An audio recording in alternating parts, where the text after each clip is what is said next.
I'm Do-Ho Suh Do-Ho.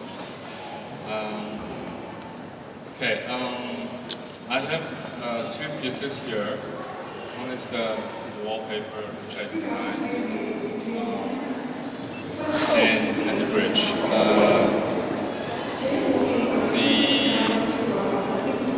Did you all experience the piece? You know what's going on the wall? Okay. The piece called Who Am We? The whole project actually started from collecting the portraits from my high school yearbooks, and this is a different version though. I asked my friends, relatives, to bring their ID pictures. In Korea, it's really easy to get ID pictures. So I collected around 50, and that wasn't really enough to make a wallpaper. So I asked them to ask their friends and their relatives, and they started to bring many pictures and yearbooks and things like that. So I ended up having 40,000 unique faces. And as you see the piece there, you can see the grid, which is each grid is 90 centimeter by 60 centimeter. So the wallpaper comes in sheets, and on one sheet there are 40,000 people. The number is not that important. I just needed 40,000 to fill the entire sheet. They're all unique, and I have 5 different patterns. I mixed those faces around and tried to make it looks like it doesn't repeat. But basically, it's all same faces. What I did was I collected the images, the photographs, and scanned into the computer, and reduced the size, and then bring it out. So it was a very simple process, but very labor-intensive. Scanning art took several months, and I individually laid faces on the template that I created on the computer. Conceptually,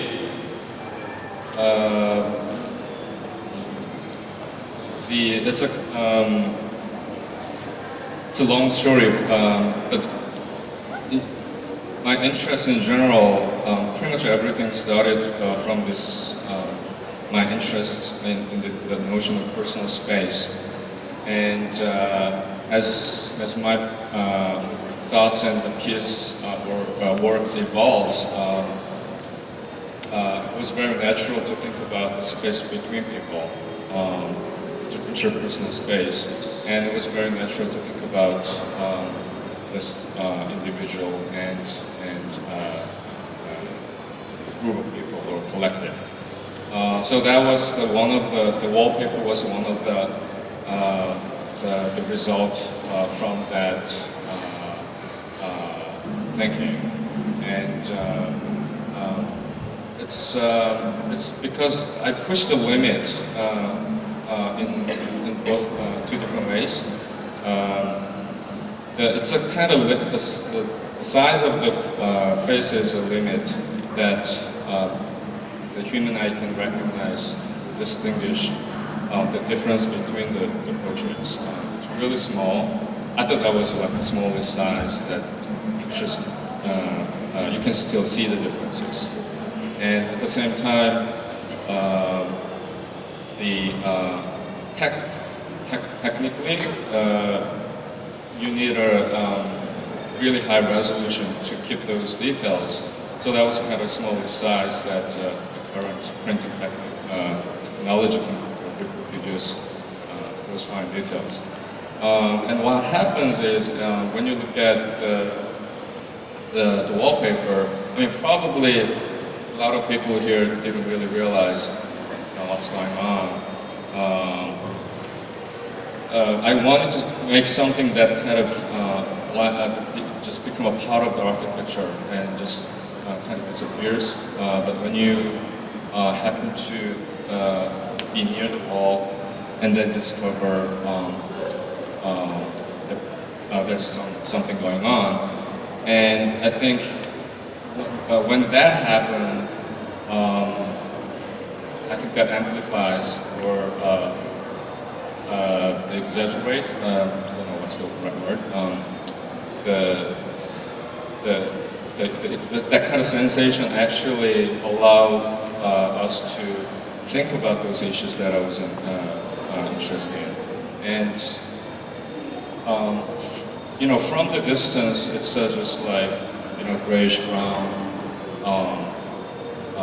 monochromatic fields, but it consists of thousands of faces, and because of the size of the faces, you cannot really see those faces for a long time. It really hurts your eyes, and when that happens, it just disappears and blends with the neighboring faces. And so I think this idea of this sort of permeable boundaries between individual and the collective, that was explored in this wallpaper practically, and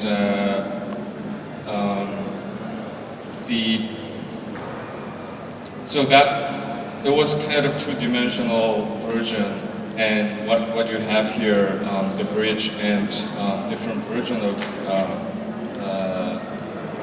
different series of the work, which is not here in this exhibition, which was floor.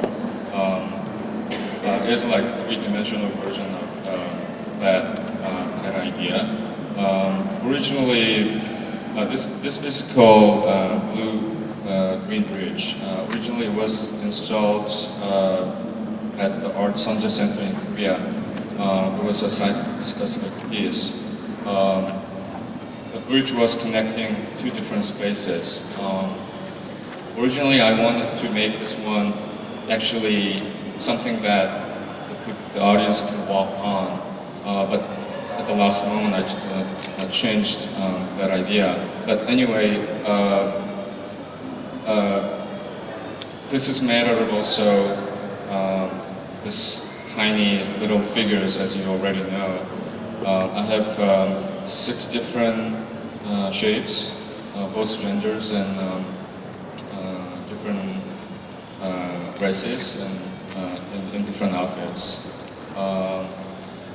Asian, and Black people. And it's hard to explain this piece unless you know about this piece called Floor, which was previous piece than this one. I had the same figures, but in different colors, holding up the glass plates, and it created the floor, which the audience can walk on it. And the way that I set up the piece was it was kind of continuous from the existing floor.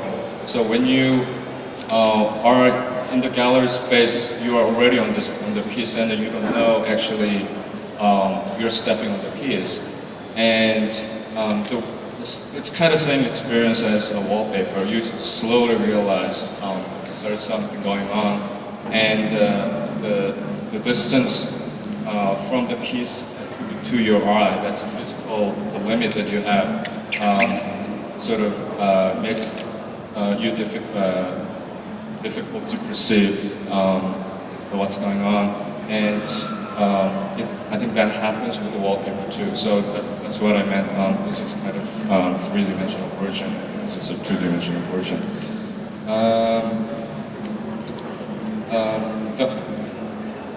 The background of that exhibition at Art Sonja Center in Korea it was a show about the Korean American artist, and that was the first time that major institution in Korea invited the Korean American artist, and so they asked me to create the piece for their space, and the bridge.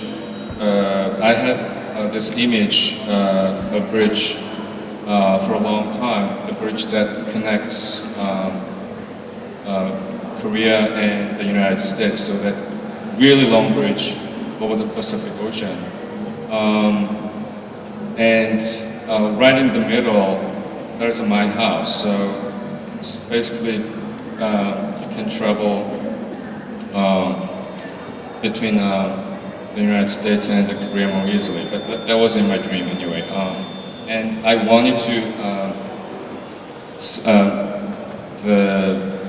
make the bridge for that piece, and there was a really long wall, and there was an archway, the entrance, and the piece was in between that entrance. So it was kind of physically, because you couldn't walk on the piece, so it physically, what can I say, blocked the entrance. So it was kind of paradoxical piece in a way.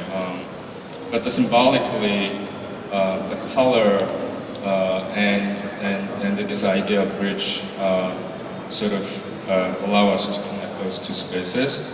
And I picked two colors, blue and green.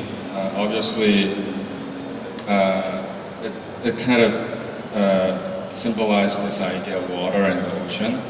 And one end starts with one color, and eventually it sort of blends into something, so it shows some sort of color spectrum. And I was also thinking about this idea of migration. The North American Indian, we believe they migrated from Mongolia. The Mongolian and Korean, they have this blue dots when they're born.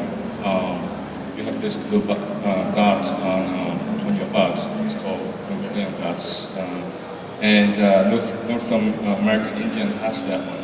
So when the continents were all connected, I think they just gradually might travel to North America and then stay there. And I was thinking about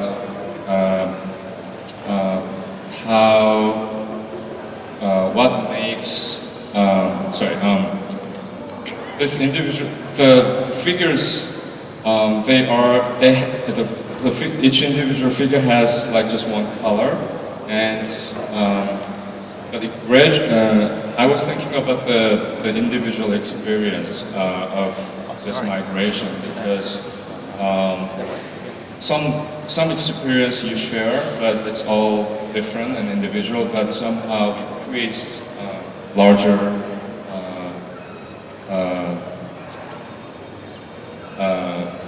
entity or something. It's not really physical, but it creates this culture. And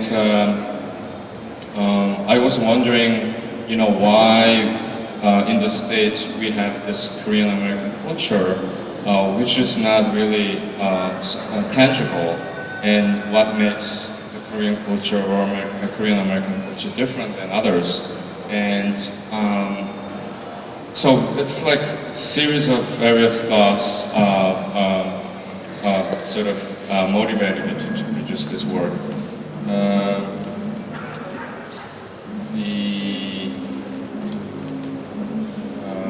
Yeah, that's pretty much about it. And one other thing is that a lot of works has generated since I left Korea, which was like 10 years ago, and this personal experience of this cultural displacement was the main motivation. And it's hard to explain just one piece because it has a lot of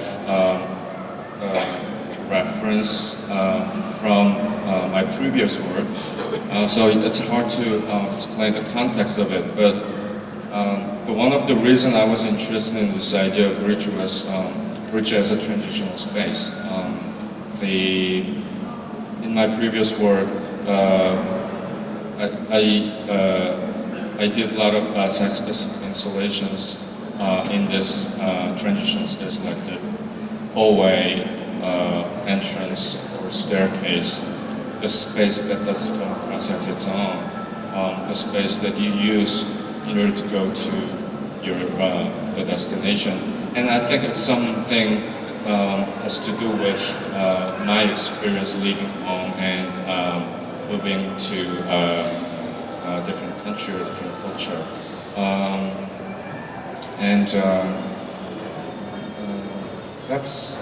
That's all I can say right now. If you have any questions, then maybe talk about other issues.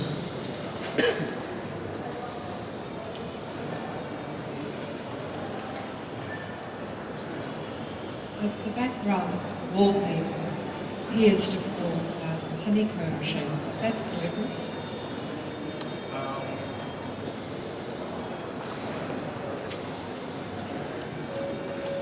Yes.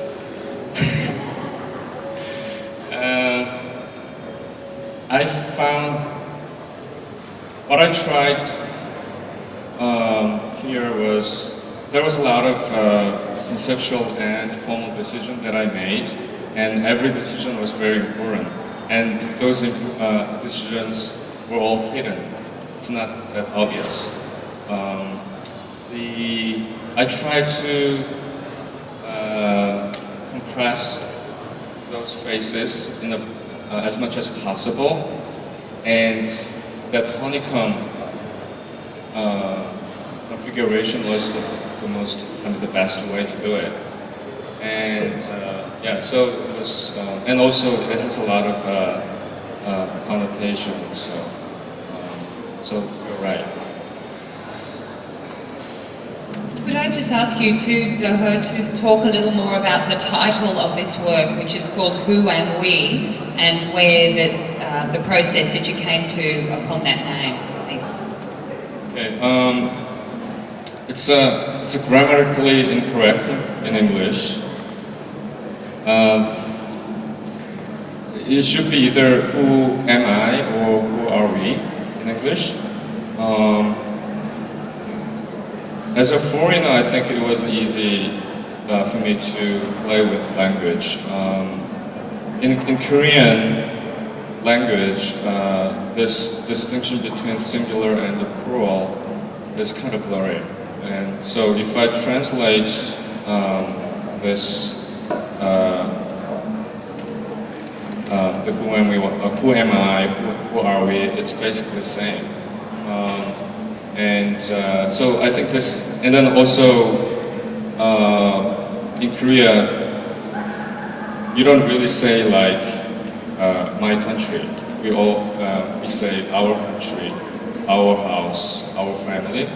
So this whole idea of this collectivity is actually inscribed in the language, and so that's something that I realized when I first moved to United States, and then that was kind of the moment that I started to think about this idea of the personal space, because the dimension of the personal space in different culture is it's radically different, and so that allowed me to think about this idea of personal space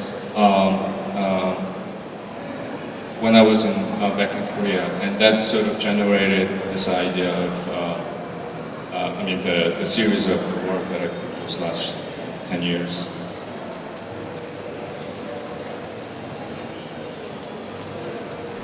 just tell us a little bit about the process involved in building the bridge all the way to the end? How many of them, how did you achieve the differentiation in colour and so on?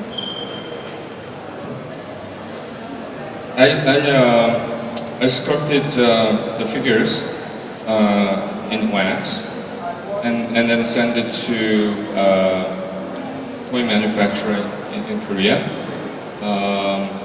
So they mass produced for me, and it was all casted individually, and then me and my assistant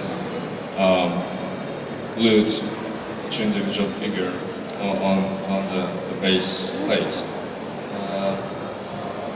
and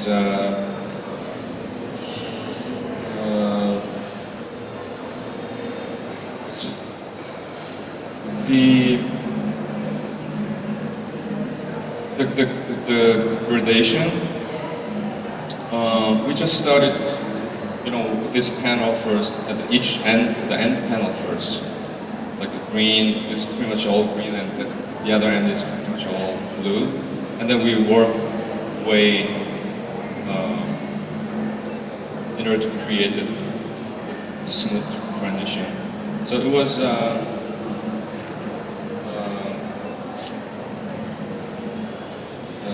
it wasn't really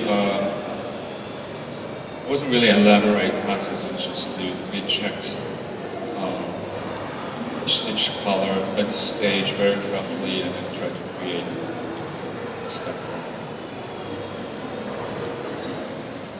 Do-Ho, many people here may have seen your work in the last Sydney Biennale, and I wonder whether you could talk a little about your Seoul House, New York House silk and nylon pieces. Yes. That piece was about transporting my personal space wherever I go. Again, it was kind of the solution that I came up with in order to overcome this cultural and the geographical distance. I didn't really want to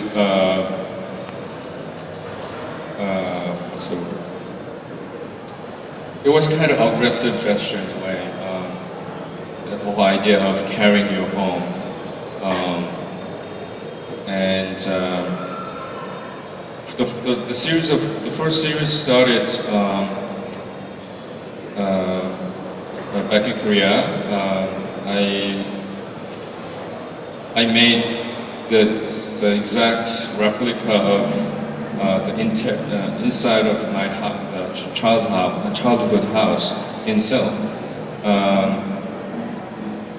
It was like a clothing for the interior, and I decided to use the fabric to transport like a clothing that you fold it and pack into a suitcase, carry with you wherever you go.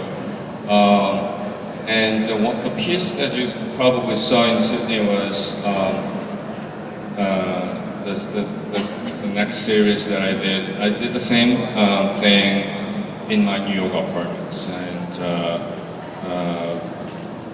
the apartment and the corridor, and was 1-to-1 scale, and that piece was also made for this exhibition back in Korea. So, and then it's actually, so I have this Korean house and then this New York apartment, and eventually those two pieces will be all combined physically soon. And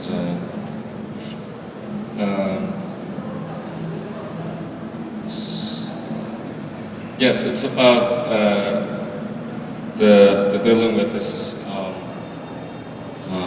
idea of displacement and things like that.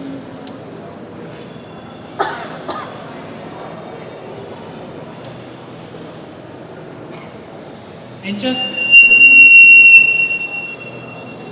it's to do with being in front of it.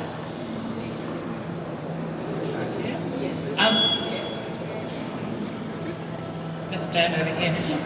Just one other thing that occurred to me looking at the Sydney work too was there was that thing about individuality but also sameness, in the sense that this was a representation of your apartment in New York. So it's your own home, but at the same time, walking through it, it's a kind of every person's space, in that, you know, you have a corridor, a bathroom, a bedroom, a living area, and so on. So I'm just interested if you could talk a little bit about this idea of individuality versus the kind of collective humanity.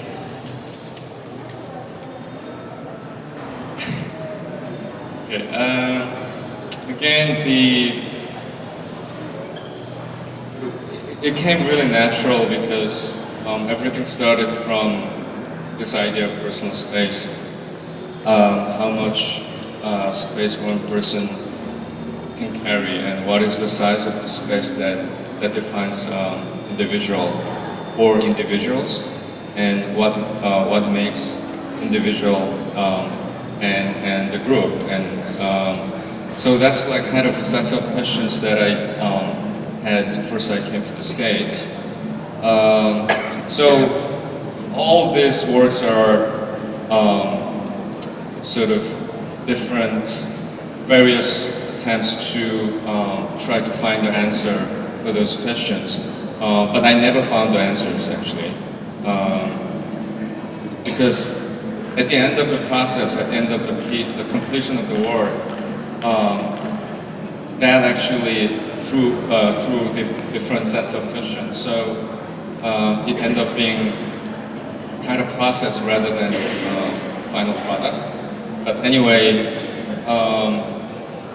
this idea of individual and the collective, particularly on this bridge and the wallpaper, it's on the surface, but it wasn't really started from my interest in those issues. So growing up in Korea and in 60s and 70s, and the political or cultural history around that time, and also as a Korean man who had to go to the military for 3 years, sort of allowed me to think about a lot of issues. But I personally didn't really think about those issues in order to make these pieces, and it just came naturally. And I started from my personal experience and my thoughts on the personal space, and then that idea expanded to people or space around me. So I don't have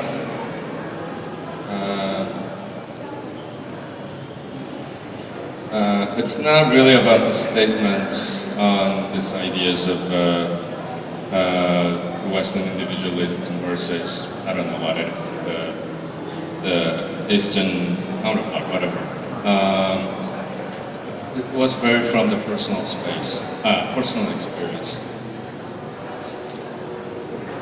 And Do-Ho, you've, as with a small number of other artists in the exhibition, you've been invited and have produced a work for us for an interactive work as part of the Kids APT.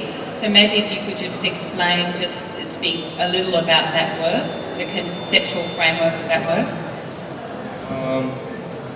Something that I wanted to show the process of how I made the wallpaper, which is not exactly the same. But also I wanted to make something meaningful for the audience who visit this exhibition and be part of the exhibition and be part of the process. Ultimately, what I want to see at the end of the exhibition is having make a wallpaper from the database that we are going to collect from that interactive project, and then display that sets of wallpaper, hopefully before the show ends. And the process is that as you take the pictures on the booth, the image of yourself will be stored in the hard drive in the computer, and eventually I can use those images to create the wallpaper from this exhibition. And I think it's interesting because I heard last time 150,000 people came, and I think it's an interesting way to record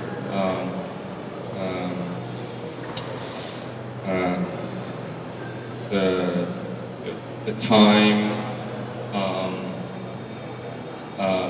and the history of the exhibition.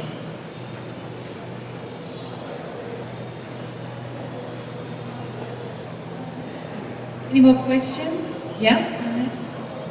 Susan?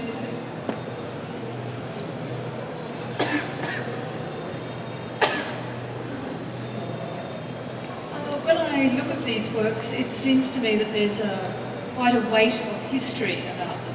And then I start to think about the relationship of ancestors to individuals in Korean society, and I wonder whether those two things are foremost in your mind for this work.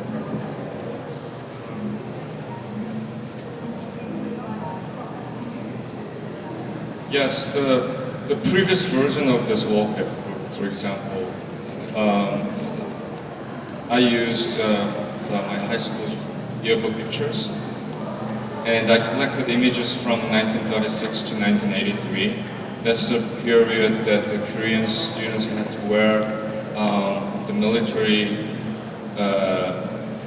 uniform and short crew cut. And my high school happened to be the oldest high school in Korea. So it has a lot of history because not only the Japanese occupation, but at the same time recent Korean history under militaristic regime and things like that. And my relatives also went to that high school, so it was interesting to find their faces when I scanned those yearbooks into the computer. But not this piece though. This is just something I started, like I want to make something with everybody I know.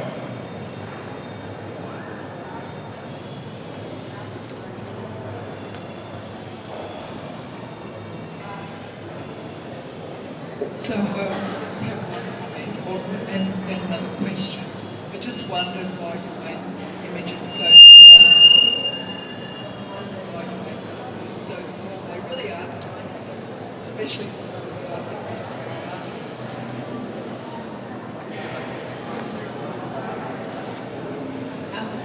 The question one is why so tiny?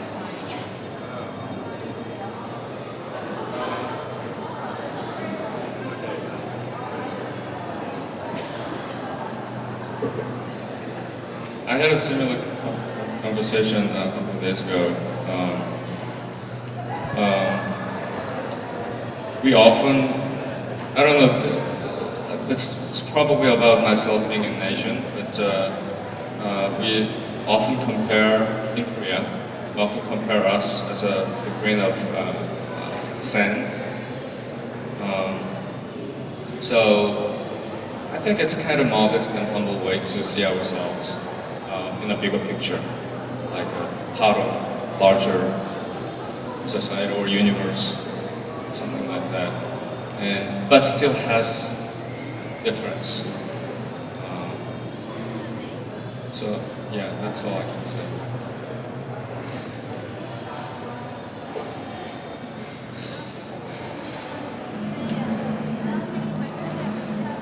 Read about this microphone squeaking.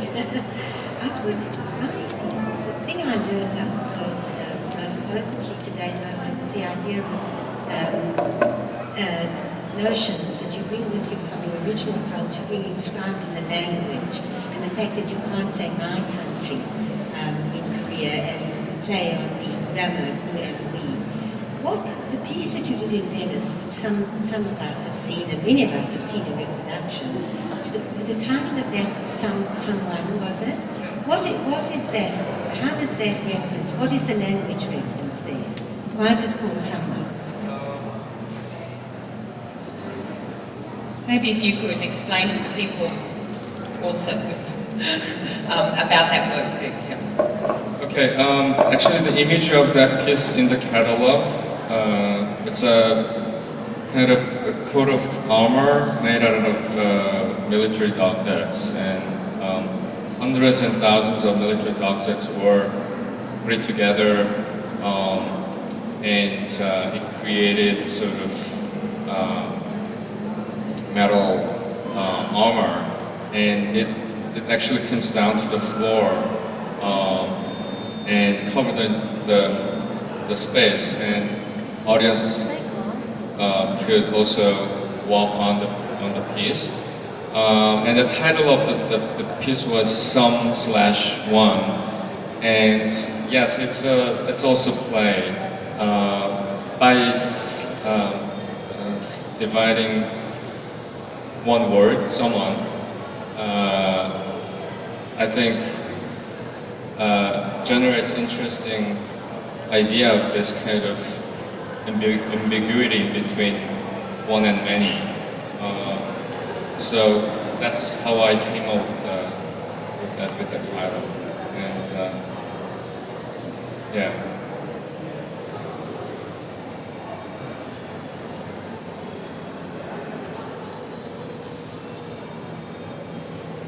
Question? Yeah. Last one, I think. Yeah, you stand right away. Sometimes when we look at the individual and the collective, we often use stereotypes like all Europeans have pink noses or all Asians have black hair. And of course, when we look at someone very closely, we see the sort of individual characteristics. And I'm reminded of this. Like when we look at this, we see a similarity there. When we look up very close, we actually see the individuality of the person. Did that bear any way in creating the work?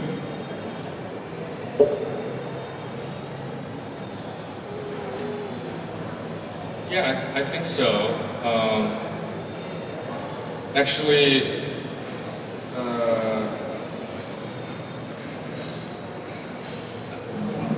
I wanted to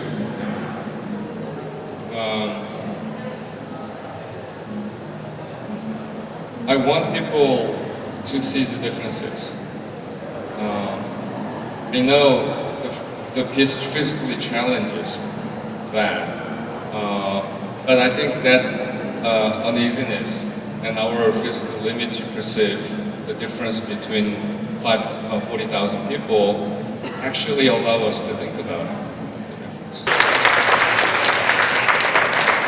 And one thing, just looking at this work too, when you consider there's a lot of artists in the show who've spent many years in other countries, Namjoon Paik, Yayoi Kusama, Ralph Hotry, many people have lived elsewhere, and I think this work in particular, Blue-Green Bridge, really deals very specifically with that issue of displacement. And I think it's particularly interesting when you're looking at it with the Yayoi Kusama work, Pacific Ocean, in her late 20s when she flew from Tokyo to New York, well, to America. She looked out the window and painted what she saw. So I think the connection between Pacific Ocean and Blue-Green Bridge is a very interesting one. So thank you very much, Do-Ho, and thank you.